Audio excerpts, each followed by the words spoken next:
Hello everyone, welcome back to my YouTube channel. In today's video, we're going to learn how to add a collection carousel slider to your Shopify store. First of all, open your Shopify dashboard and go to Online Store from the left side menu. Here, click on the Customize button to open the theme editor. Once the theme editor loads, look at the left panel where all your page sections appear. Now in the template section, click on Add Section. From the list of available sections, scroll to for a collection list, carousel, depending on your theme. After selecting it, the new carousel section will be added to your page.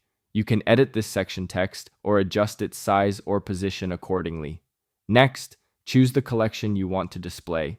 Simply click on this section, and from the right side, click on Select to open collections. Select your desired collection, and it will automatically appear inside the carousel list. Or to add a new one, click on Create Collection, and it will redirect you to the collection page, where you need to add the following details.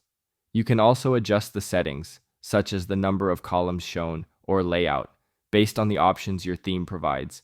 Once everything looks good, click Save in the top right corner, and that's it. This is how you can easily add a collection carousel slider to your Shopify store. I hope this video is helpful for you. For more information, please subscribe our YouTube channel, and thank you for watching.